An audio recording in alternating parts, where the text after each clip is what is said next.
မမျော်လင့်ပဲတွေ့ဆုံခဲ့တဲ့နေ့မိုးရေတိမ်တိမ်ကျနေတဲ့နေ့တစ်နေ့ဖြစ်ခဲ့သည်ရန်ကုန်မြို့ရဲ့လမ်းမတစ်လျှောက်မှာလူတွေဟာမိုးရေကဖို့အလင်းအမြန်နှံ့ရှောင်နေကြပြီးမိုးရေဆက်တွေကလမ်းမပေါ်ကိုတိတ်တိတ်လေးကျဆင်းနေကြသည်အောင်သူကကော်ဖီဆိုင်တစ်ဆိုင်ထဲမှာထိုင်ပြီးတရင်ပေါက်ဖက်ကိုကြည့်နေသည်သူ့လက်ထဲမှာကော်ဖီကော့တစ်ခွက်ရှိပေမဲ့တောက်ဖို့မစိတ်ဝင်စားနိုင်သေးပါသူ့နှလုံးသားထဲမှာအလွတ်တစ်ခုရှိနေတယ်လို့ခံစားနေသည်ဘဝဆိုတာတစ်ခါတလေအလွန်တိတ်ဆိတ်လို့နဲ့သူ့ကိုယ်သူပြောမိသည်အဲ့ဒီအချိန်မှာပဲကော်ဖီဆိုင်တကားကိုတိတ်တိတ်လေးဖွင့်ပြီးမိန်းကလေးတယောက်ဝင်လာသည်သူမရဲ့စပင်ရှိရှိတွေကမိုးရေကြောင့်အနှဲငယ်ဆုံနေပြီးမျက်နှာပေါ်မှာမိုးရေဆက်လေးတွေတချို့တင်နေသေးသည်သူမကပတ်ဝန်းကျင်ကိုကြည့်ပြီးနေရရှာနေသည်အောင်သူရဲ့မျက်လုံးတွေကသူမစီမှရက်တန့်သွားသည်ဘာကြောင့်မှမသိဘူးဒါပေမဲ့သူမကိုမြင်လိုက်တဲ့အချိန်မှာသူ့နှလုံးသားကတစ်ချက်ခုန်သွားသည်သူမကအောင်သူနာကမလန့်မကန့်မှရှိတဲ့စပွဲတစ်လုံးမှာထိုင်လိုက်သည်အဲ့ဒီအချိန်မှာ Excuse me ဒီနေရာမှာထိုင်လို့ရမလားသူမရဲ့အတန်နုနုလေးကအောင်သူရဲ့နားထဲကိုဝင်လာသည်အောင်သူလန့်ကြည့်လိုက်သည်သူမဟာထိုင်စရာနေရာမရှိလို့သူ့စပွဲကိုမင်းနေတာဖြစ်သည်ရပါတယ်ထိုင်ပါအောင်သူပြန်ထေးလိုက်သည်သူမကအနှဲငယ်ပြုံးလိုက်ပြီးကျေးဇူးတင်ပါတယ်အဲ့ဒီပြုံးလေးကအောင်သူရဲ့နှလုံးသားထဲကိုဓာတ်ရိုက်ထိတွေ့သွားသည်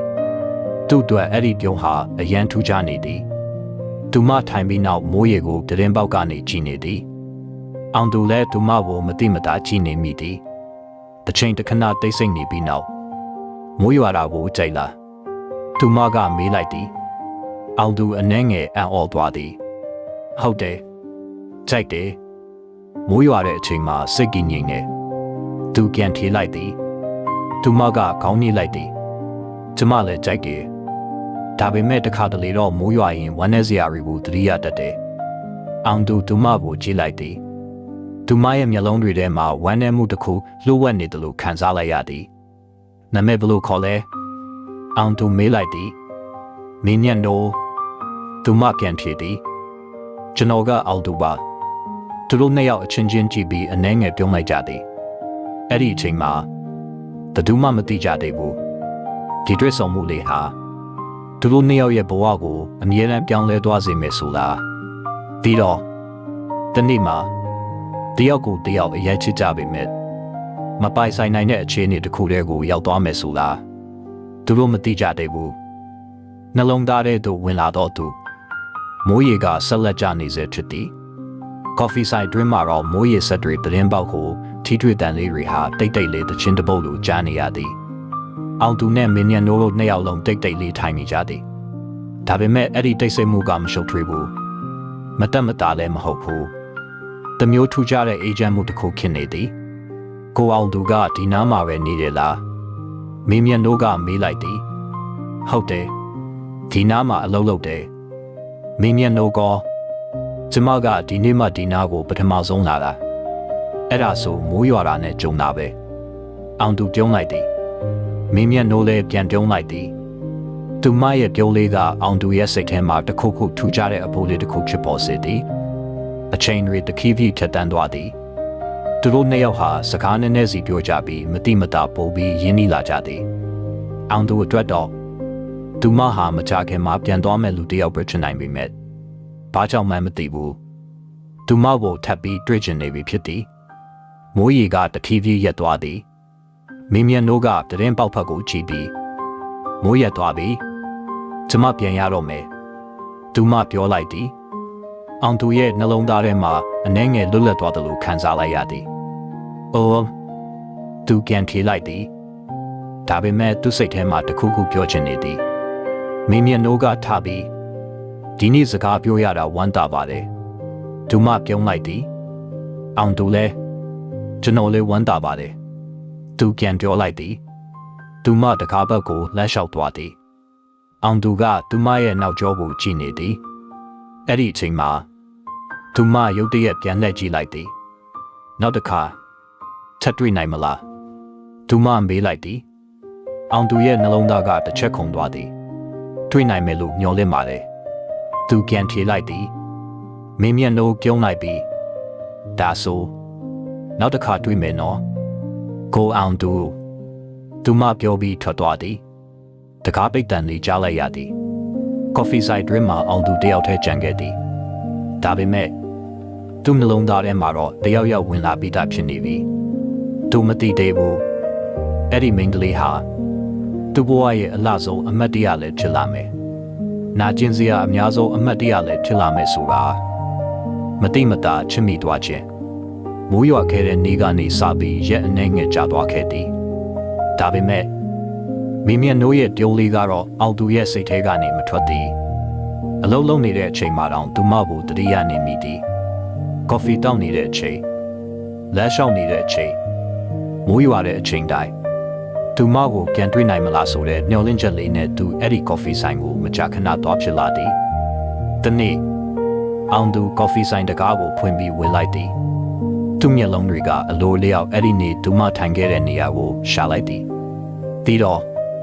သူ့နှလုံးသားကတစ်ချက်ခုန်သွားသည်မင်းမျက်နှိုးသူမဟာအဲ့ဒီနေရာမှာတကယ်ထိုင်နေသည်သတင်းပေါက်ဖက်ကိုကြည့်ပြီးကော်ဖီခွက်ကိုကင်ထားသည်အောင်သူမယုံနိုင်သလိုခံစားလိုက်ရသည်သူမကိုတကယ်ပြန်တွေ့လိုက်ရသည်အောင်သူတဖြည်းဖြည်းသူမနာကိုလှမ်းသွားသည်မင်းမျက်နှိုးသူမရုတ်တရက်လက်ကြည့်လိုက်သည်ပြီးတော့သူမရဲ့မျက်နှာပေါ်မှာပြုံးလေးတစ်ခုပေါ်လာသည်ကိုအောင်သူမရဲ့အတန်ထဲမှာဝမ်းသာမှုလေးတစ်ခုရှိနေသည်ထပ်တွေ့ပြီးနော်သူမပြောလိုက်သည်ဟုတ်တယ်အောင်သူပြုံးလိုက်သည်ကျမထပ်တွေ့နိုင်မလားမသိဘူးလို့ထင်ခဲ့တာ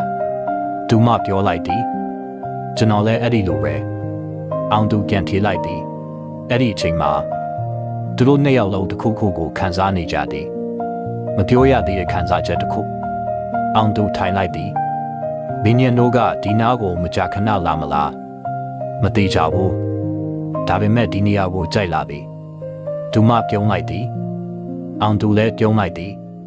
သူမဒီနေရာကိုကြိုက်တာကကော်ဖီကြောင့်လားဒါမှမဟုတ်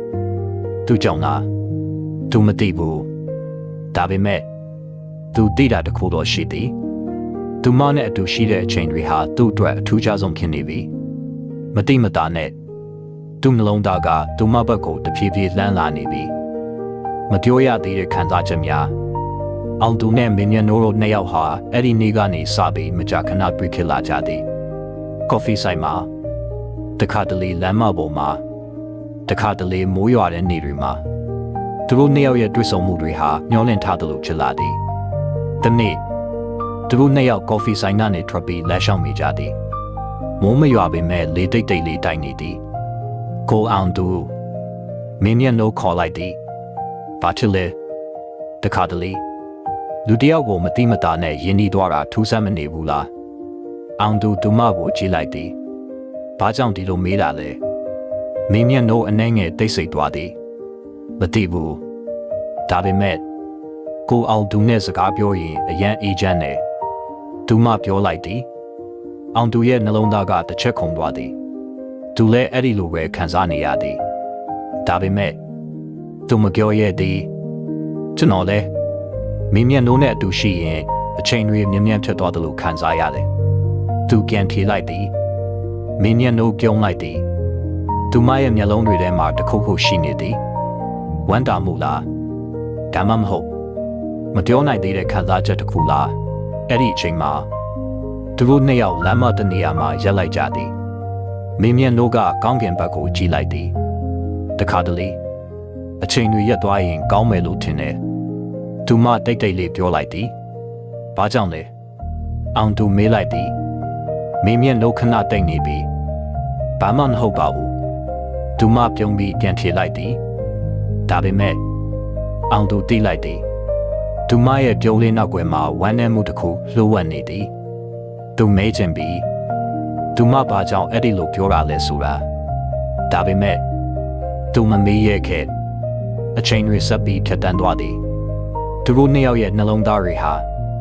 မပြောရသေးတဲ့စကားများနဲ့ပြည့်နှက်လာသည်သူတို့နှစ်ယောက်လုံးတယောက်ကိုတယောက်ချစ်မိနေကြပြီဆိုတာသိပေမဲ့ဘယ်သူမှမပြောရကြသေး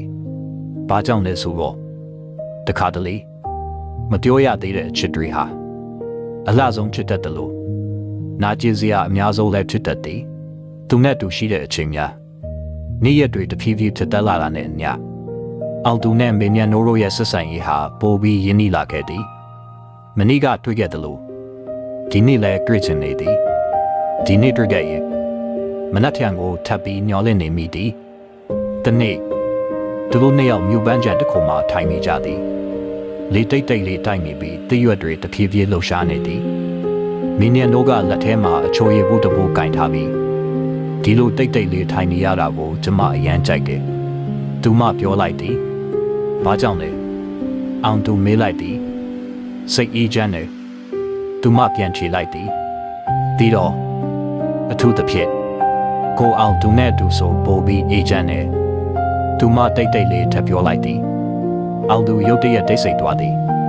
သူနှလုံးသားကမြ мян ခုန်လာသည်သူမပြောတဲ့စကားလေးတွေဟာယူရှင်းပေမဲ့သူ့အတွက်အတိတ်ပဲကြီးမားလွန်သည်မင်းမြတ်နိုးသူခေါ်လိုက်သည်ဟေး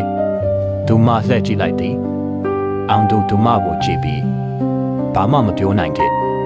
သူပြောချင်တာတွေအများကြီးရှိသည်ဒါပေမဲ့သူမပြောရသည်သူကြောက်နေသည်အခုလိုအချိန်လေးတွေတက်စီတော့မှာပေါ့ဘာမှမဟုတ်ပါဘူးသူပြန်ပြောလိုက်သည်မင်းမြန်တို့ပြုံးလိုက်သည်ကိုအောင်သူကတခါတလေထူဆန်းနေသူမပြောလိုက်သည်ဘလို့ထူဆန်းတာလဲတခုခုပြောချင်တယ်လို့နဲ့မပြောဘူးသူမပြုံးပြီးပြောလိုက်သည်အောင်သူလည်းပြုံးလိုက်သည်သူမမှန်နေသည်သူပြောချင်သည်ကျွန်တော်မင်းမြန်တို့ကိုချစ်မိနေပြီဒါပေမဲ့သူမပြောရသည်အဲ့ဒီအချိန်မှာမင်းမြန်တို့ကအောင်သူဘက်ကိုကြည့်ပြီးကိုအောင်သူမတိတ်တိတ်လေးခေါ်လိုက်သည်ဘာချစ်လဲကျမတို့အခုလိုအမြဲတမ်းတွေ့နိုင်မလားသူမမေးလိုက်သည်အောင်သူအနှဲငယ်အံ့ဩသွားသည်တွေ့နိုင်မယ်လို့မျှော်လင့်ပါလေသူပြန်ထေလိုက်သည်မင်းမြန်တို့ပြုံးလိုက်သည်ဒါပေမဲ့သူမရဲ့မျက်လုံးထဲမှာဝမ်းနည်းမှုအစိမ့်လေးတစ်ခုပြန်ပေါ်လာသည်အောင်သူမသိသေးဘူးအဲ့ဒီမေဘိုးလေးရဲ့နောက်ွယ်မှာသူတို့နှစ်ယောက်ကိုခွဲခွာစေမဲ့အမှန်တရားတစ်ခုရှိနေပြီဆိုတာညှော်လင့်ချက်အစ်စ်များနေဝင်ကျရောက်လာပြီဖြစ်သည်တန်းကြံထဲမှာနေရာဝါရောင်လေးကတဖြည်းဖြည်းညှော်နေလာပြီးပတ်ဝန်းကျင်တစ်ခုလုံးကိုအေးချမ်းတဲ့အယောင်လေးတွေနဲ့ဖုံးလွှမ်းထားသည်အောင်သူနဲ့မင်းမြန်နိုးတို့နှစ်ယောက်ဟာခုံတန်းလေးပေါ်မှာဆက်ထိုင်နေကြသည်ဘသူမှစကားမပြောကြပေမဲ့အဲ့ဒီတိတ်ဆိတ်မှုဟာအတိတ်ပဲပြင်းနေသည်မင်းမြန်နိုးကရုတ်တရက်ကိုအောင်သူတခါတလေလူတယောက်ကိုတွေးရတာကကံကြမ္မာလို့ယုံကြည်လားသူမမေးလိုက်သည်အောင်သူခဏစဉ်းစားလိုက်သည်ယုံကြည်တယ်တချို့တွေးဆုံမှုတွေကရွေးချယ်ထားတာမဟုတ်ဘူးချစ်လာဖို့တတ်မှတ်ထားတယ်လို့ပဲသူပြန်ဖြေလိုက်သည်မင်းမြန်တို့ပြုံးလိုက်သည်ကျမလည်းအဲ့ဒီလိုပဲထင်တယ်သူမပြောလိုက်သည်ပြီးတော့ကိုအောင်သူနဲ့တွေ့ရတာကျမအတွက်အရေးကြီးတဲ့အရာတစ်ခုဖြစ်လာပြီသူမရဲ့အတန်ကတိတ်တိတ်လေးဖြစ်နေသည်ဒါပေမဲ့အောင်သူအတွက်အဲ့ဒီစကားတွေဟာနှလုံးသားကိုတိုက်ရိုက်ထိတွေ့သွားသည်သူမလည်းသူ့လိုပဲခံစားနေရသည်ဆိုတာသိလိုက်ရသည်အောင်သူမကိုကြည့်လိုက်သည်နေဝင်ကျရဲ့အလေးရောက်အောင်မှာသူမဟာပိုပြီးလှပနေသည်အဲ့ဒီအချိန်မှာအောင်သူရဲ့စိတ်ထဲမှာဆုံးဖြတ်ချက်တစ်ခုပေါ်လာသည်မင်းမြတ်နိုးသူခေါ်လိုက်သည်ဘာချစ်လဲသူမလှည့်ကြည့်လိုက်သည်အောင်သူရဲ့နှလုံးသားကမြ мян ခုန်နေသည်သူပြောချင်သည်သူမကိုချစ်နေပြီဆိုတာဒါပေမဲ့အဲ့ဒီအချိန်မှာပဲမင်းမြတ်နိုးရဲ့ဖုန်းမိလာသည်သူမဖုန်းကိုကြည့်လိုက်သည်သူမရဲ့မျက်နှာပေါ်ကပြုံးလေးပြောက်သွားသည်ဝမ်းနည်းမှုအရေးတစ်ခုပြန်ပေါ်လာသည်ဟယ်လိုသူမတိတ်တိတ်လေးပြောလိုက်သည်အောင်သူမကိုကြည့်နေသည်ဖုန်းပြောပြီးနောက်မင်းမြတ်နိုးဖုန်းကိုဖြည်းဖြည်းချလိုက်သည်ဘာချစ်လဲအောင်သူမေးလိုက်သည်သူမခဏတိတ်နေပြီဘာမှမဟုတ်ပါဘူးသူမပြုံးဖို့ကြိုးစားလိုက်သည်ဒါပေမဲ့အဲ့ဒီပြုံးဟာမတည်မြဲတော့အောင်သူရဲ့နှလုံးသားထဲမှာမတိမတာစိုးရိမ်မှုတစ်ခုပေါ်လာသည်သူမသိသေးဘူးအဲ့ဒီဖုန်းခေါ်ဆိုမှုဟာသူတို့နှစ်ယောက်ရဲ့အချစ်ကိုစမ်းသပ်မဲ့အစာဖြစ်လာမယ်ဆိုတာပြီးတော့မကြခင်မှာသူတို့နှစ်ယောက်ဟာချစ်ခဲ့ပေမဲ့မပိုင်ဆိုင်နိုင်တဲ့အခြေအနေတစ်ခုကိုရောက်ရှိလာမယ်ဆိုတာ မမျော်လင့်ထားတဲ့အမှန်တရားအဲ့ဒီနေပြီးနောက်မင်းရဲ့နိုးဟာပြောင်းလဲသွားတယ်လို့ဖြစ်လာသည်အရင်လိုမကြခဏမတွေ့နိုင်တော့ဖုန်းခေါ်ရင်လည်းအငြင်းမဖြေတတ်တော့စာပို့ရင်လည်းပြန်ဖြေတာနောက်ကျလာသည်အောင်သူရဲ့စိတ်ထဲမှာမတိမတာစိုးရိမ်မှုတွေပုံများလာသည်ဘာဖြစ်နေတာလဲသူ့ကိုယ်သူမင်းနေမိသည်တနေ့အောင်သူကော်ဖီဆိုင်မှာထိုင်ပြီးဒူးမောက်ကိုစောင့်နေသည်နာရီကိုကြည့်လိုက်သည်မိမျက်နှိုးပြောထားတဲ့အချိန်ကျော်သွားပြီသူမမလာသေးသူ့နှလုံးသားထဲမှာမတည်ငြိမ်မှုတစ်ခုဖြစ်လာသည်အဲ့ဒီအချိန်မှာကော်ဖီဆိုင်တကားဖွင့်တဲ့ကြားလိုက်ရသည်အောင်သူချက်ချင်းလှည့်ကြည့်လိုက်သည်မိမျက်နှိုးသူမဟာတကားနားမှာရပ်နေသည်ဒါပေမဲ့သူမရဲ့မျက်နှာပေါ်မှာအရင်လိုပြုံးလေးမရှိတော့သူမတဖြည်းဖြည်းလှည့်လာပြီးအောင်သူရှေ့မှာထိုင်လိုက်သည်မိမျက်နှိုးအစင်ပြေရဲ့လားအောင်သူစိုးရိမ်စွာမေးလိုက်သည်သူမခေါင်းညှိလိုက်သည်ဒါပေမဲ့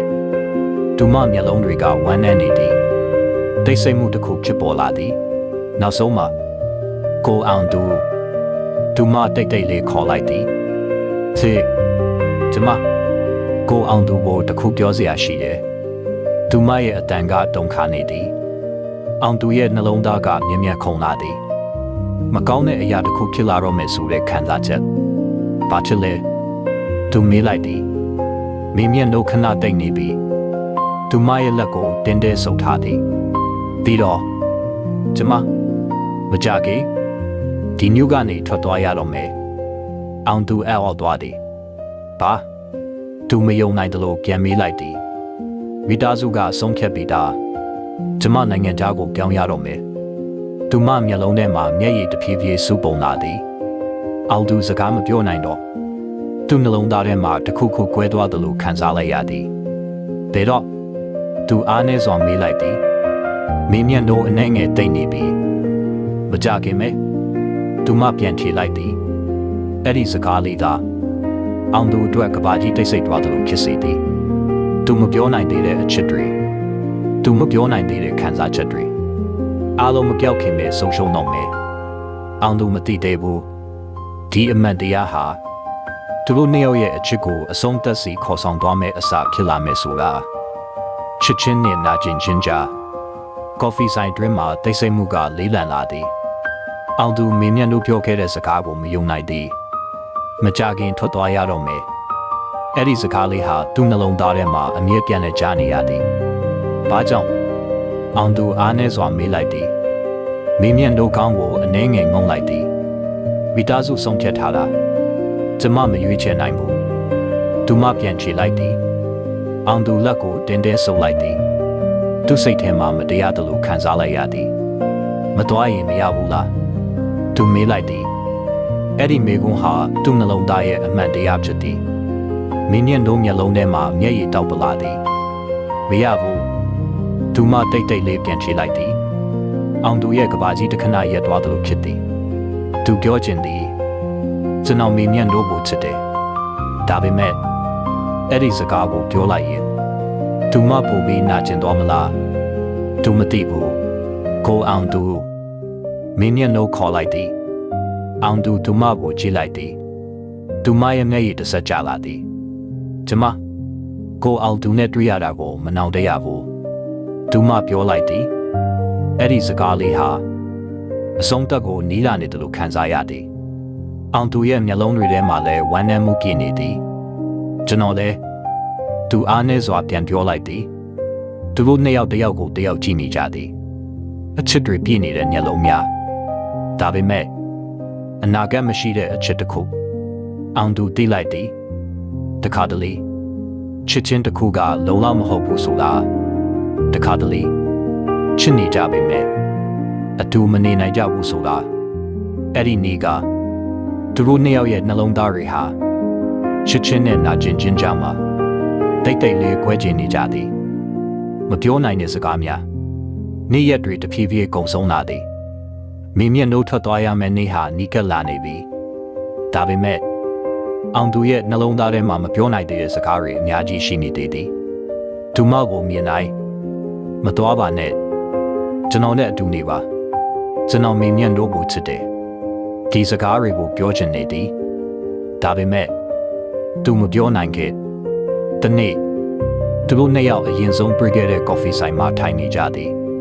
အဲ့ဒီနေရာဟာသူတို့ရဲ့အမတ်တရားတွေအစပြုခဲ့တဲ့နေရာဖြစ်သည်မင်းမြန်တို့ကသတင်းပေါက်ဖက်ကိုကြည့်နေသည်အောင်သူကသူမကိုကြည့်နေသည်သူမရဲ့မျက်နှာလေးကိုနောက်တစ်ခါဒီလိုမြင်နိုင်မလားဆိုတာမသိကြတော့ကိုအောင်သူမတိတ်တိတ်လေးခေါ်လိုက်သည်ဟေးကျမထွက်သွားပြီးရင်ကျမကိုမေ့သွားနိုင်မလားသူမမေးလိုက်သည်အောင်သူရဲ့နှလုံးသားကနာကျင်သွားသည်မမေ့နိုင်ဘူးသူချက်ချင်းပြန်ထီလိုက်သည်မင်းမျက်နှာမျက်လုံးထဲမှာမျက်ရည်တောက်ပလာသည်ကျမလည်းကိုအောင်သူကိုမမေ့နိုင်ဘူးသူမပြောလိုက်သည်တိတ်ဆိတ်မှုတစ်ခုပြန်ဖြစ်လာသည်အောင်သူတိလိုက်သည်သူတို့နှစ်ယောက်လုံးတယောက်ကိုတယောက်ချစ်နေကြသည်ဆိုလားဒါပေမဲ့ဘယ်သူမှမပြောရကြသည်အချိန်ကမလုံလောက်တော့အောင်သူရဲ့လက်ကစပွဲပေါ်မှာရှိနေသည်မင်းမြန်တို့ရဲ့လက်လဲအနားမှာရှိနေသည်သူလက်ကိုလှမ်းပြီးကိုင်ချင်သည်ဒါပေမဲ့သူရက်တက်လိုက်သည်သူကြောက်နေသည်ဒီအချိန်လေးရပို့ပြီးနာကျင်စရာဖြစ်သွားမှာပေါ့မင်းမြန်တို့ကသူ့ကိုကြည့်လိုက်သည်သူမရဲ့မျက်လုံးတွေကတခုခုမျောလင့်နေတယ်လို့ဒါပေမဲ့ဘယ်သူမှမလိုက်ရဲခဲ့အဲ့ဒီအချိန်မှာသူတို့နှစ်ယောက်ကြားမှာရှိနေတဲ့အကွာဝေးလေးဟာအရန်နီးကပ်နေတယ်လို့ဖြစ်ပေမဲ့တကယ်တော့အလုံးဝေးကွာနေပြီသူတို့နှစ်ယောက်ရဲ့နှလုံးသားထဲမှာမပြောနိုင်တဲ့စကားများနဲ့ပြည့်နေစေဝေးကွာသွားသောခြေလမ်းများနေ့တစ်နေ့ပြီးတစ်နေ့အချိန်တွေဟာမရက်မနာရွေလျားနေသည်မင်းမြင့်တို့ထွက်သွားရမယ့်နေ့ဟာအခုတော့ရောက်ရှိလာပြီမနက်ခင်းလေစိမ့်လေးတိုက်နေသည်လေစိတ်အပြင်ဘက်မှာလူတွေလာကြသွားကြနဲ့ရှုပ်ရှားနေကြသည်အောင်သူလေစိတ်တကားရှိမှရက်နေသည်သူမလုံးသားကလေးလံနေသည်ခမဲပင်လာသူမကိုနေတိုင်းမတွေ့နိုင်တော့မင်းမြန်တို့လည်းအနားမှာရက်နေသည်သူမရဲ့လက်ထဲမှာခီးဆောင်အိတ်တစ်လုံးရှိနေသည်သူမတိတ်တိတ်လေးအောင်သူကိုကြည့်လိုက်သည်အဲ့ဒီအကြည့်ထဲမှာအချစ်ဝမ်းနည်းမှုမခွဲခြင်းမှုအားလုံးရောနှောနေသည်ကိုအောင်သူမတိတ်တိတ်လေးခေါ်လိုက်သည်ဖင်အောင်သူပြန်ထီလိုက်သည်ဒါပေမဲ့ဘယ်သူမှဆက်မပြောနိုင်ကြပြောချင်တဲ့စကားတွေအများကြီးရှိပေမဲ့အဲ့ဒီစကားတွေဟာနှလုံးသားထဲမှာပဲကျန်နေသည်နောက်ဆုံးမှာကျမသွားရတော့မယ်သူမတိတ်တိတ်လေးပြောလိုက်သည်အောင်သူရဲ့နှလုံးသားကနာကျင်သွားသည်ဒါဟာသူတို့နှစ်ယောက်အတူရက်နေတဲ့နောက်ဆုံးအချိန်ဖြစ်နိုင်သည်ဟိုအောင်သူကျမကိုမမေ့ပါနဲ့နော်သူမရဲ့အတန်ကတုန်ခါနေသည်အောင်သူမျက်ရည်ကိုထိန်းထားရင်းမမေ့ဘူးဘယ်တော့မှမမေ့ဘူးသူပြန်ပြောလိုက်သည်မင်းမြန်လုံးမျက်ရည်တစ်ဆက်ကျလာသည်သူမတဖြည်းဖြည်းလှည့်ပြီးလေစိတ်အတွင်းသို့လှမ်းသွားသည်ခြေလမ်းတိုင်းအောင်သူရဲ့နှလုံးသားကိုဝေကွစေတယ်လို့ချစ်သည်အောင်သူမရဲ့နောက်ကျောကိုကြည့်နေသည်မင်းမြန်တို့သူစိတ်ထဲမှာခေါ်လိုက်သည်ဒါပေမဲ့အတန်ထွက်မလာခဲ့သူပြေးသွားပြီးသူမကိုတားချင်သည်သူမကိုပြောချင်သည်ကျွန်တော်မင်းမြန်တို့ကိုချစ်တယ်ဒါပေမဲ့သူမလို့ရှားနိုင်ခဲ့မင်းမြန်တို့ရဲ့ပုံရိပ်လေးဟာလူအုပ်ကြားထဲမှာတဖြည်းဖြည်းတက်ကွယ်သွားသည်အဲ့ဒီအချိန်မှာအောင်သူရဲ့နှလုံးသားထဲမှာတခုခုအပီးတိုင်ဆုံးရှုံးသွားသည်သူတို့နှစ်ယောက်ချစ်ခဲ့ကြသည်ဒါပေမဲ့မပိုင်ဆိုင်နိုင်ခဲ့ကြအဲ့ဒီနေ့ကသူတို့ရဲ့ချစ်ဟာအမတ်တရတစ်ခုအဖြစ်ပဲကြံ့ရစ်ခဲ့သည်နှလုံးသားကမလွတ်နိုင်ဘူးမင်းမြင့်တို့ထွက်သွားခဲ့တဲ့နေ့ကနေစပြီးအောင်သူရဲ့ဘဝဟာတိတ်ဆိတ်သွားခဲ့သည်မနက်ခင်းတွေဟာအရင်လိုမလာတော့ညတွေဟာပိုပြီးရှည်သေးလာသည်သူဖုန်းထဲမှာမင်းမြတ်တို့နဲ့ရိုက်ခဲ့တဲ့တပ်ပုံလေးတွေရှိနေသေးသည်သူမချက်နိုင်ခဲ့ချစ်လိုက်ရင်သူမကိုတကယ်ဆိုးရှိုးလိုက်ရတယ်လို့ခံစားရမှာကိုကြောက်နေသည်တနေ့အောင်သူအရင်လိုပဲကော်ဖီဆိုင်ကိုလာထိုင်သည်အဲ့ဒီနေရာသူတို့ပထမဆုံးတွေ့ခဲ့တဲ့နေရာသူတို့အတူပြုံးခဲ့တဲ့နေရာအခုတော့သူတယောက်တည်းထိုင်နေသည်သတင်းပေါက်အပြင်ဘက်မှာမိုးရေတိတ်တိတ်လေးကျလာသည်အောင်သူမိုးရေကိုကြည့်နေသည် သူမပြောခဲ့တဲ့စကားကိုသတိရလိုက်သည်မိုးရွာရဲ့ဝမ်းနဲ့စရာတွေကိုသတိရတတ်တယ်အခုတော့သူအဲ့ဒီစကားရဲ့အတိတ်ဘယ်ကိုနားလည်လာပြီမိမျက်နှာမရှိတော့တဲ့အချိန်မှာ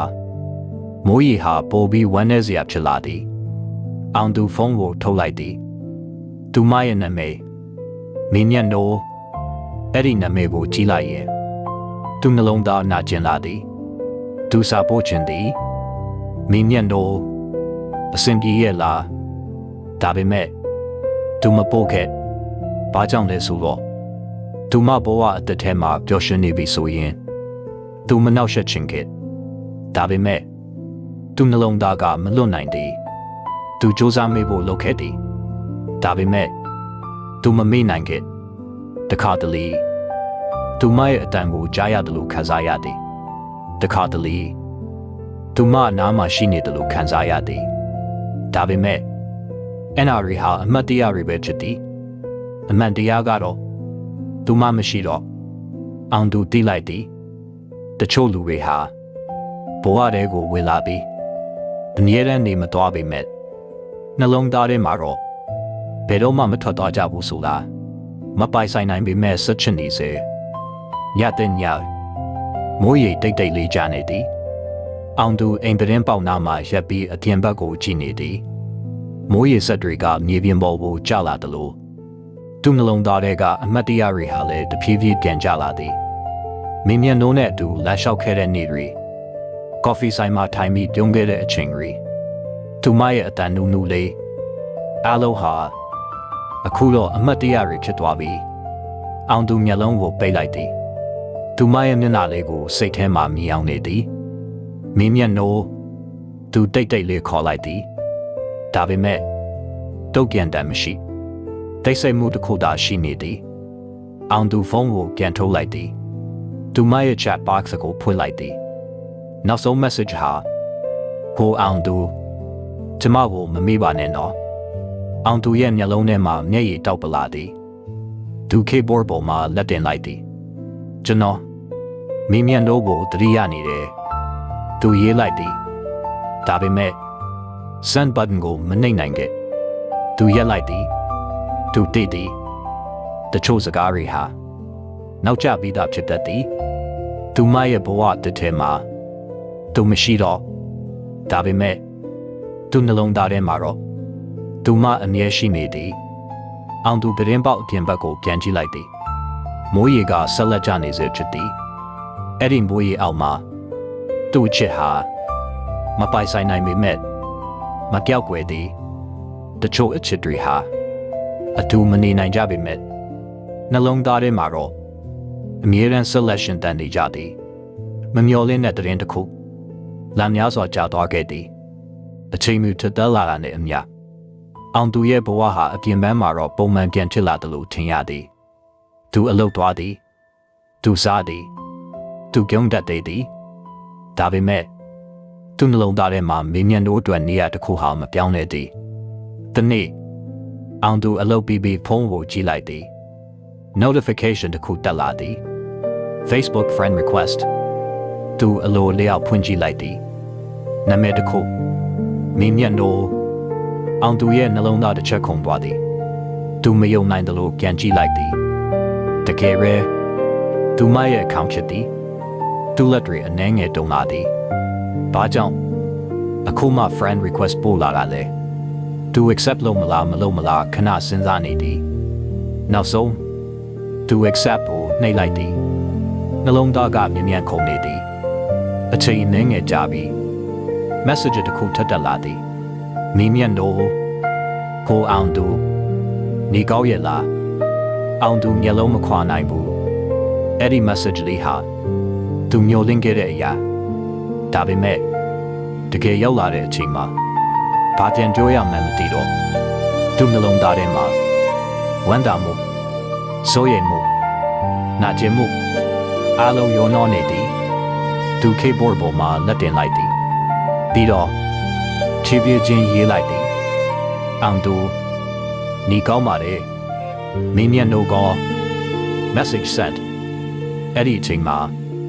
အောင်သူရဲ့နှလုံးသားထဲမှာမျောလင့်ချက်ဟောင်းတစ်ခုတ တိတ်တိတ်လေးပြန်လဲတက်ဝင်လာသည်သူမသိသေးဘူးဒီပြန်လဲတွေ့ဆုံမှုဟာကြော်ရွှင်မှုအသစ်တစ်ခုဖြစ်လာမလားဒါမှမဟုတ်နောက်တစ်ကြိမ်ထပ်ပြီးနာကျင်စေမဲ့အစာဖြစ်လာမလားဆိုတာနောက်ကျလုံးခဲ့တဲ့စကားတစ်ခုမိုးရွာတန်ကတဖြည်းဖြည်းပိုပြင်းလာတယ်အောင်မိုးထဲမှာပဲမိမိရှိမှတိတ်တိတ်လေးရက်နေကြတယ်မိမိကအောင်ကိုကြည့်ပြီးမေးလိုက်တယ်နင်ဘာကြောင့်ဒီအချိန်မှပြန်လာတာလဲအောင်နေငယ်ချုပ်ချသွားတယ်သူပြောချင်တဲ့စကားတွေအများကြီးရှိပေမဲ့ဘယ်စကားကိုစတင်ပြောရမလဲမသိခဲ့ဘူးနာမင်းကိုမမေ့နိုင်ဘူးမိမိ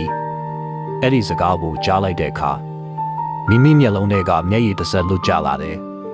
ဒါဆိုဘာကြောင့်ငါ့ကိုထားခဲ့တာလဲအောင်တိတ်နေခဲ့တယ်အဲ့ဒီမိကုန်းကိုသူအမြဲသူ့ကိုသူလည်းမင်းနေခဲ့တယ်နာနေ့အတွက်ပိုကောင်းတဲ့အနာဂတ်ရှိစေချင်လို့မိမိကောင်းကိုအနှဲငယ်လှည့်လိုက်တယ်ဒါကနှစ်ဆုံးဖြစ်ချက်ပဲနောက်ဆုံးဖြစ်ချက်မဟုတ်ဘူးအောင်နှလုံးသားထိခိုက်သွားတယ်သူနားလေလာတယ်တချို့အချစ်တွေကချစ်တယ်ဆိုတာတခုတည်းနဲ့မလုံးတော့ဘူးဆိုတာကိုမိမိကဆက်ပြောလိုက်တယ်အောင်နာနင့်ကိုချစ်ခဲ့တယ်အခုထိလည်းချစ်နေတော့မယ်အောင်မျက်လုံးထဲမှာမျောလင်းချက်တစ်ချက်ပြန်ပေါ်လာတယ်ဒါပေမဲ့အရာအလုံးကြောင်းလဲသွားပြီအောင်နှလုံးသားတစ်ချက်ထဲနာကျင်သွားတယ်မိမိကသူ့လက်ထဲကဖုန်းကိုပြပြီးပြောလိုက်တယ်နာမနှက်ထက်လက်ထက်တော့မယ်ဝူရွာတန်ကတိတ်ဆိတ်သွားတယ်လို့ခံစားရတယ်အောင်ကဘာတစ်ခုလုံးရက်တန်သွားတယ်လို့ပဲ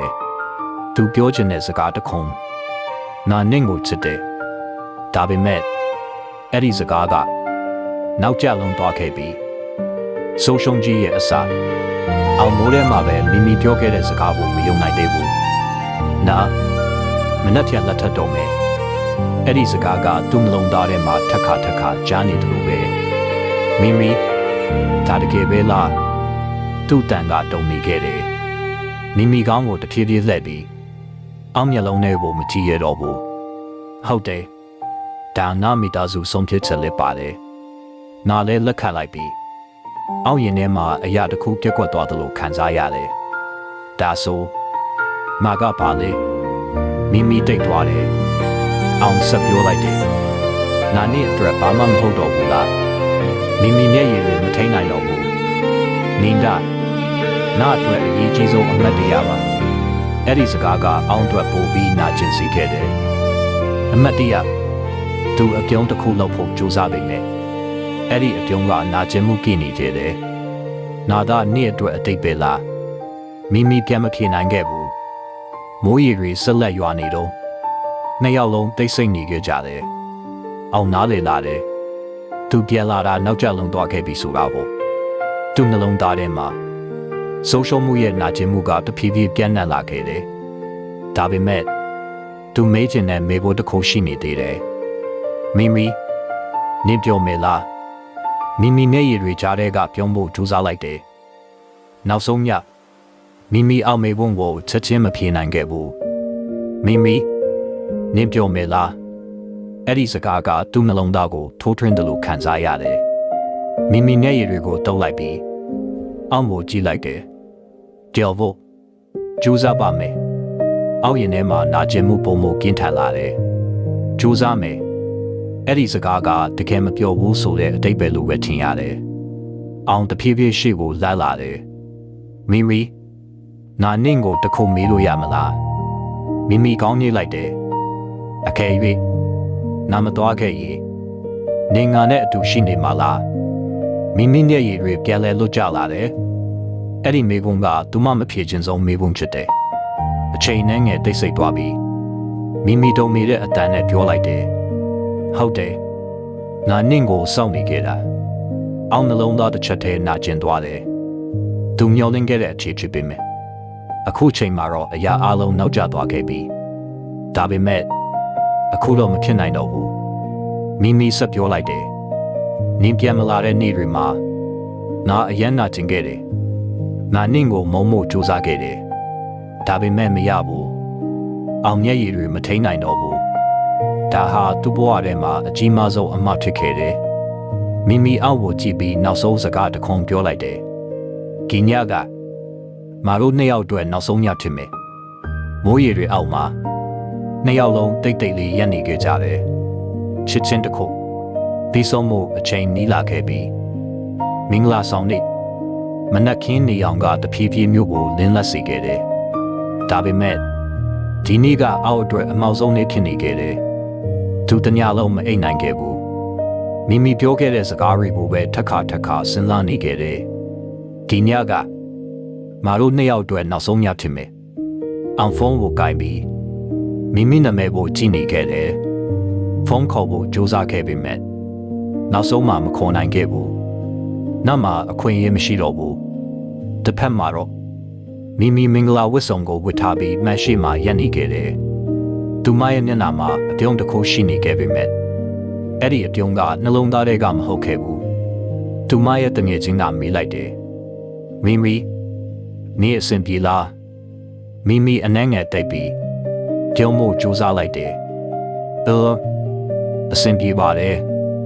ဒါပေမဲ့သူမရဲ့လက်တွေတုံမိခဲ့တယ်သူမရဲ့နှလုံးသားထဲမှာနာမည်တစ်ခုသာရှိနေခဲ့တယ်အောင်တစ်ချိန်တည်းမှာအောင်မိမိမင်္ဂလာဆောင်ကျင်းပမဲ့နေရာရှိမှရပ်နေကြတယ်သူအထဲဝင်မလားမဝင်ဘူးလားမသိနိုင်ခဲ့ဘူးသူနှလုံးသားကပြောနေခဲ့တယ်သွားပါသူ့ကိုကန်ယူပါဒါပေမဲ့သူ့အသိစိတ်ကပြန်ပြောခဲ့တယ်နောက်ကျသွားပြီအောင်မျက်လုံးတွေပိတ်လိုက်တယ်ဒီနေ့သူချစ်ခဲ့တဲ့မိန်းကလေးကိုဆုံးရှုံးသွားမယ့်နေ့ဖြစ်နေခဲ့တယ်နောက်ဆုံးကြည့်ချင်းမင်္ဂလာဆောင်ခန်းမထဲမှာလူတွေပြည့်နေခဲ့တယ်ကျော်ရှင်တန်တွေအပြုံးတွေစုမုံကောင်းတောင်းတန်တွေပြည့်နေခဲ့တယ်ဒါပေမဲ့အောင်အတွက်တော့အဲ့ဒီအတန်တွေအားလုံးမကြားရတယ်လို့ပဲသူခန်းမအပြင်ဘက်မှာရပ်နေခဲ့တယ်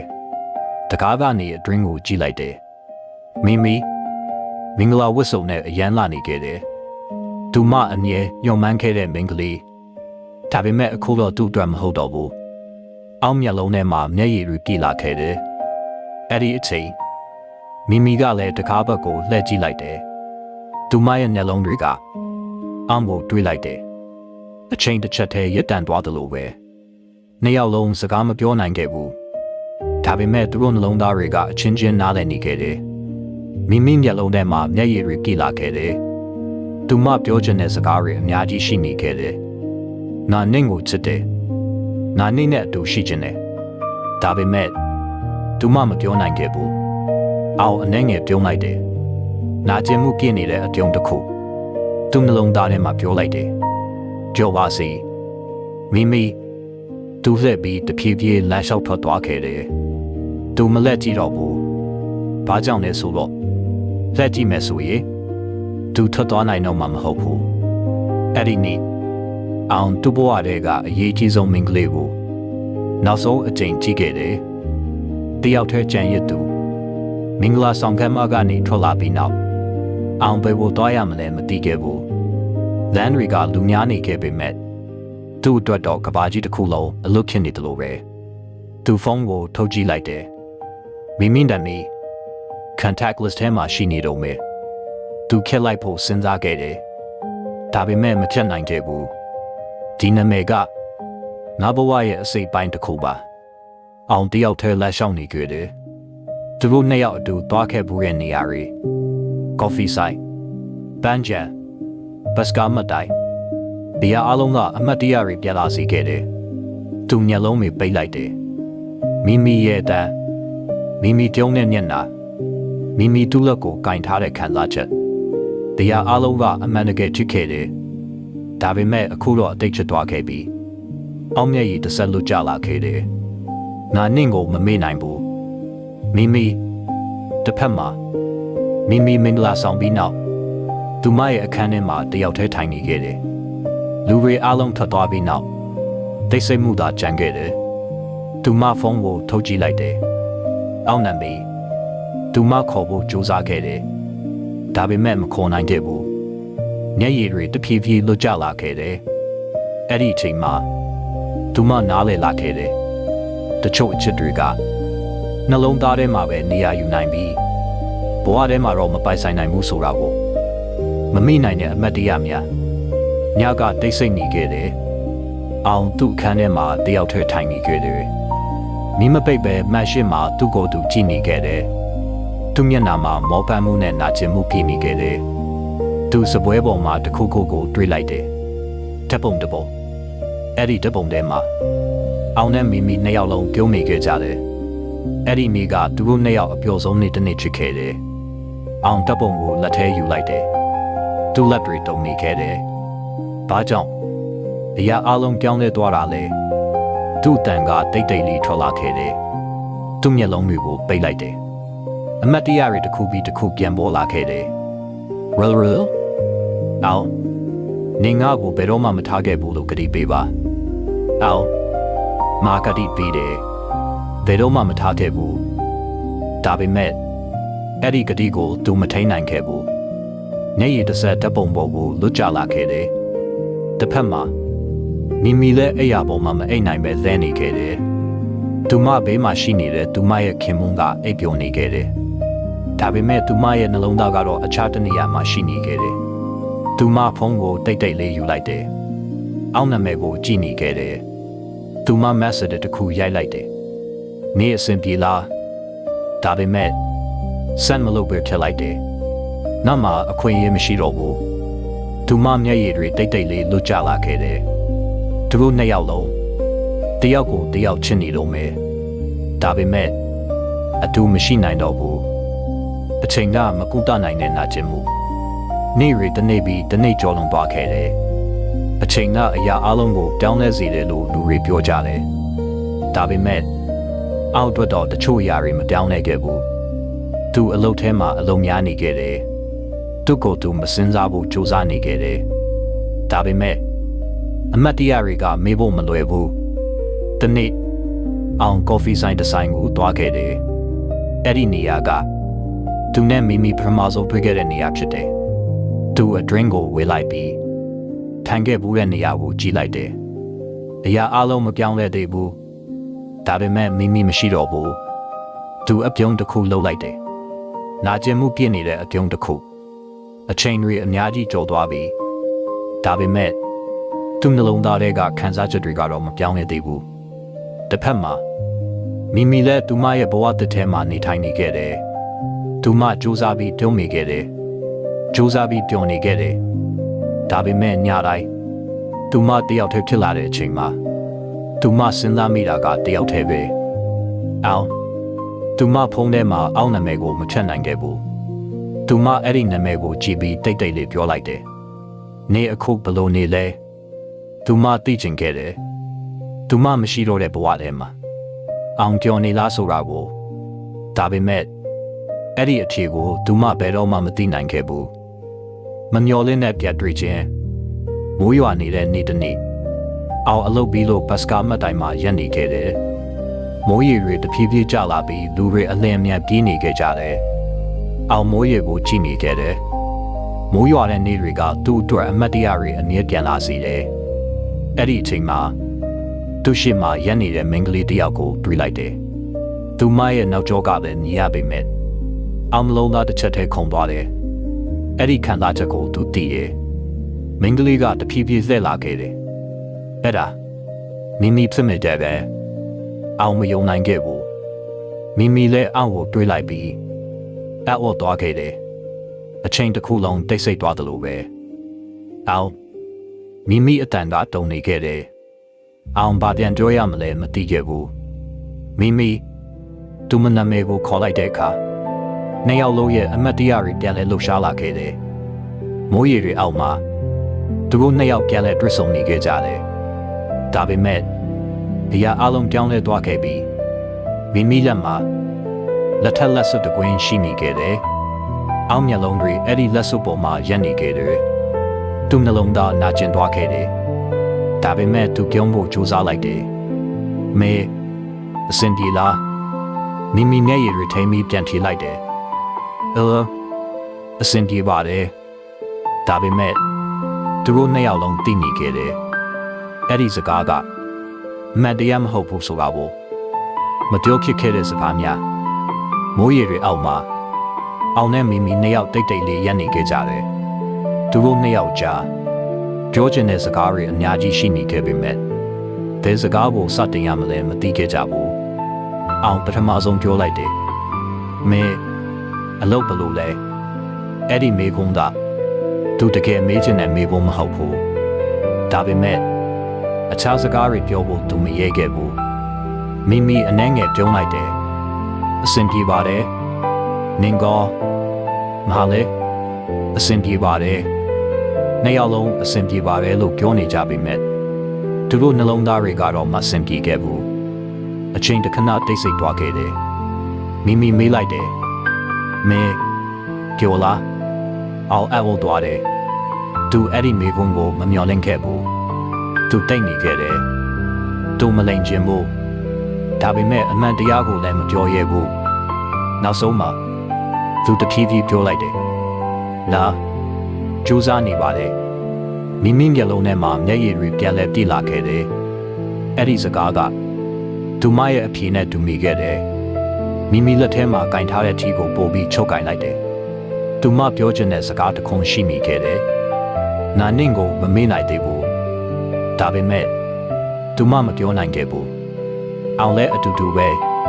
သူပြောချင်ခဲ့တယ်နာခုထိနင့်ကိုချစ်နေတော့မယ်ဒါပေမဲ့အဲ့ဒီစကားတွေကသူတို့နှစ်ယောက်လုံးရဲ့နှလုံးသားထဲမှာပဲကျန်နေခဲ့တယ်ခွဲခွာရဲ့ပြန်ဆုံးဖြတ်ခြင်းမိုးရေတွေတဖြည်းဖြည်းလျော့နေလာခဲ့တယ်အောင်နဲ့မိမိနှစ်ယောက်လုံးတိတ်ဆိတ်မှုထဲမှာရပ်နေခဲ့ကြတယ်အချိန်တစ်ခုမှမိမိနားလည်လာခဲ့တယ်ဒီလိုဆက်ပြီးရပ်နေမယ်ဆိုရင်သူမနှလုံးသားပို့ပြီးနာကျင်လာမယ်ဆိုတာကို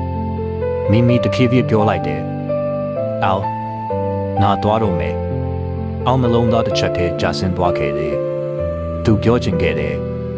မသွားပါနဲ့ဒါပေမဲ့သူမှအဲ့ဒီစကားပြောဖို့အခွင့်အရေးမရှိတော့ဘူးဆိုတာကိုသိနေခဲ့တယ်အောင်ပြုံးဖို့ကြိုးစားလိုက်တယ်ဂယူဆိုင်ပါမိမိကောင်းကြီးလိုက်တယ်သူမချီလန်တလန်လမ်းလိုက်တယ်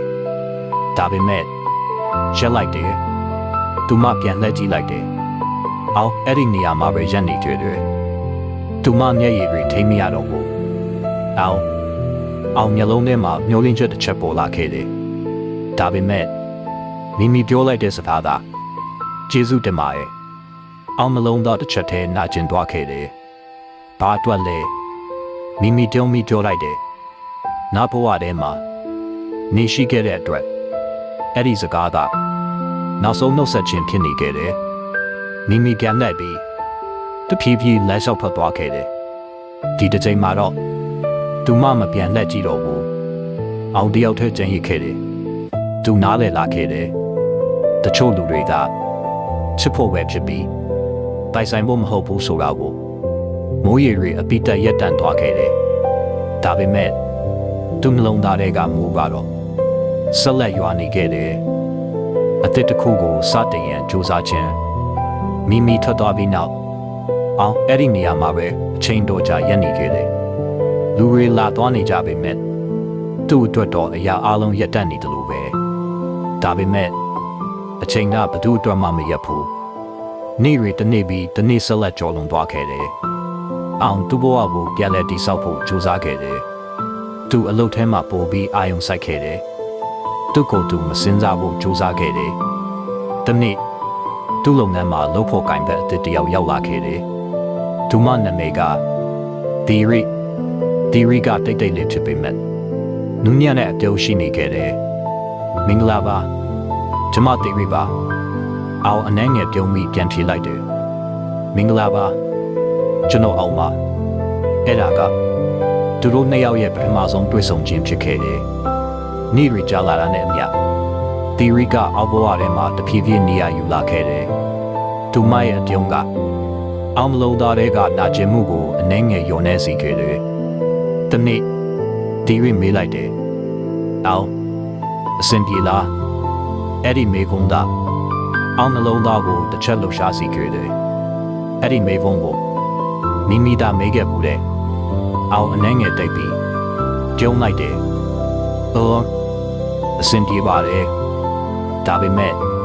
ဒီတစ်ချိန်မှာတော့သူတကယ်ပဲအဆင်ပြေဖို့ကြိုးစားနေခဲ့တယ်နှလုံးသားအသေးတကားနေရီဆက်လက်ကြော်လွန်သွားခဲ့တယ်တီရီနဲ့အောင်တနေ့ပို့ပြီးယင်းနီလာခဲ့ကြတယ် အလုတ်တူလို့ရင်နေ့လည်စာတူစားရင်ရိုးရိုးရှင်းရှင်းစကားတွေပြောရင်အောင်နှလုံးသားတွေကအမောင်တွေတဖြည်းဖြည်းနေလလာခဲ့တယ်။တနေ့အလုတ်ပြီးနောက်ဒီရီကအောင်ကိုမေးလိုက်တယ်။ကော်ဖီတောက်မလား။အောင်အနေငယ်အံ့ဩသွားတယ်။အဲ့ဒီစကားကသူ့အတိတ်ကိုပြန်လဲတတိယစီခဲ့တယ်။ဒါပေမဲ့ဒီတစ်ချိန်မှာတော့သူမရှောင်ခဲ့ဘူး။တောက်မယ်သူတို့နှစ်ယောက်ကော်ဖီဆိုင်တစ်ဆိုင်မှာထိုင်နေခဲ့ကြတယ်။တီဗီပြုံးပြီးပြောလိုက်တယ်။အောင်ကတခါတလေအရန်တိတ်တိတ်နေတယ်နော်။အောင်အနေငယ်ပြုံးလိုက်တယ်။ဟုတ်တယ်။အကျင့်ထင်မိပြီ။တီရီတိတ်တိတ်လေးမေးလိုက်တယ်။အတိတ်မှာတခုခုချစ်ခဲ့လား။အောင်နှလုံးသားတစ်ချက်လှုပ်ရှားသွားခဲ့တယ်။သူအမှန်တရားပြောဖို့မတိချခဲ့ဘူး။ဒါပေမဲ့သူမလိမ်ချင်ခဲ့ဘူး။ဟုတ်တယ်။ငါချစ်ခဲ့ဘူးလေ။တီရီမျက်လုံးထဲမှာနူးညံ့မှုပေါ်လာခဲ့တယ်။အခုတော့အောင်အနေငယ်တိတ်ပြီးပြောလိုက်တယ်။အခုတော့မိဖို့စူးစမ်းနေတယ်။တီရီပြုံးပြီးပြောလိုက်တယ်။မိဖို့မလိုပါဘူး။အချိန်ပေးရုံပဲလိုပါရဲ့။အဲ့ဒီစကားကအောင်မလုံးသားကိုအနှွေးထွေးတစ်ခုခံစားစေခဲ့တယ်။ပထမဆုံးအချိန်သူ့နှလုံးသားထဲမှာမျောလင်းချက်အသစ်တစ်ခုပေါ်လာခဲ့တယ်။ဒါပေမဲ့သူမသိသေးဘူးအတိတ်ကအပြေအဝမပြီးဆုံးသေးဘူးဆိုတာကိုအတိတ်ပြန်လာတော့နေ့အောင်ဘဝထဲမှာအရာအလုံးတစ်ဖြည်းဖြည်းအဆင်ပြေလာနေခဲ့တယ်။တီရီနဲ့အတူရေမောနိုင်လာခဲ့တယ်။တိတ်ဆိတ်မှုထဲမှာမနာကျင်တော့ဘူး။သူ့နှလုံးသားကတဖြည်းဖြည်းပြန်လဲအသက်ရှူနိုင်လာခဲ့တယ်။ဒီနေ့အောင်အလုပ်ပြီးနောက်ဖုန်းကိုစစ်ကြည့်လိုက်တယ်။ unknown number တစ်ခုက message တစ်ခုပို့ထားခဲ့တယ်။အောင်နေ့အဆင်ပြေလားအဲ့ဒီစကားကိုမြင်လိုက်တဲ့အချိန်သူ့နှလုံးသားတစ်ချက်တည်းခုန်သွားခဲ့တယ်။အဲ့ဒီစကားကသူမိဖို့စူးစမ်းနေတဲ့အမတ်တရားတစ်ခုကိုပြန်ဖွင့်လိုက်တယ်လို့ပဲသူအနှဲငယ်တိတ်နေခဲ့တယ်။ပြီးတော့ reply ရိုက်လိုက်တယ်။တူလဲမိနစ်အနှဲငယ်ကြာပြီးနောက် reply ကြလာခဲ့တယ်။လာပါမိအောက်လက်တွေတုံမိခဲ့တယ်။အချိန်တွေအများကြီးကျော်လွန်သွားပြီးနောက်သူမနာမည်ကိုပြန်တွေ့ရတာကသူ့မလုံးသားတွေကခန်းစားချက်တွေကိုပြန်လဲလှုပ်ရှားစေခဲ့တယ်။သူဘာပြန်ရေးရမလဲမသိခဲ့ဘူး။တစ်ဖက်မှာတီရီကအောင်နာကိုလာပြီးပြောလိုက်တယ်။အောင်မပြန်သေးဘူးလား။အောင်အနှဲငယ်အော်ပြီးဖိုးကိုပိတ်လိုက်တယ်။ကျန်တော့မယ်။ဒါပေမဲ့သူ့စိတ်ထဲမှာတော့ message တစ်ခုတည်းသာရှိနေခဲ့တယ်။လာပါမိအတိတ်ကတကားကိုပြန်လဲခေါက်မိခဲ့တယ်။အောင်ဒီတစ်ချိန်မှာဘလို့ဆုံးဖြတ်မလဲရွေးချယ်မှုရဲ့အချိန်အောင်အင်ကိုတဲhelpပြီးနောက်ဖုန်းကိုစပွဲပေါ်မှာထားလိုက်တယ်။ဒါပေမဲ့သူ့မျက်လုံးတွေအဲ့ဒီဖုန်းပေါ်ကနေမခွာနိုင်ခဲ့ဘူး။ screen ပေါ်မှာလာပါမိအဲ့ဒီစကားကသူ့နှလုံးသားထဲကအမှတ်တရတွေအားလုံးကိုပြန်လည်နှိုးထားစေခဲ့တယ်။သူဖုန်းကိုယူလိုက်တယ်။ reply ရိုက်ဖို့ကြိုးစားလိုက်တယ်။မဲအဆင်ပြေလား။ဒါပေမဲ့ဆက်မလုပ်ခင်သူရက်လိုက်တယ်။အဲ့ဒီအချိန်မှာသူ့စိတ်ထဲမှာသီရီရဲ့မျက်နှာပေါ်လာခဲ့တယ်။သီရီသူ့ဘဝထဲကိုအလင်းပြန်ပေးခဲ့တဲ့လူတစ်ယောက်သူ့နာကျင်မှုတွေကိုမမေးဘဲနားလည်ပေးခဲ့တဲ့လူတစ်ယောက်အောင်မျက်လုံးကိုပိတ်လိုက်တယ်သူ့ကိုသူမေးလိုက်တယ်နာအတိတ်ကိုပြန်သွားချင်သလားဒါမှမဟုတ်နာအနာဂတ်ကိုယူချင်မလားဖုန်း screen ပေါ်မှာမိ message တိတ်တိတ်လေးတောက်ပနေခဲ့တယ်ဒါပေမဲ့အောင်တဖြည်းဖြည်းဖုန်းကိုပိတ်လိုက်တယ် reply မလုပ်ခဲ့ဘူးသူနားလည်လာခဲ့တယ်တချို့အချက်တွေကမေးဖို့မလိုဘူးဒါပေမဲ့ပြန်သွားဖို့လည်းမလိုဘူးနောက်မိအောင်အလုပ်သွားတဲ့အခါတီရီကသူ့ကိုပြုံးပြီးနှုတ်ဆက်လိုက်တယ်မင်္ဂလာနံနက်ခင်းမှာအောင်လည်းပထမဆုံးအကြည့်နှလုံးသားတွေကအပြုံးမဲ့ပြန်ပြုံးလိုက်တယ်မင်္ဂလာနံနက်ခင်းမှာ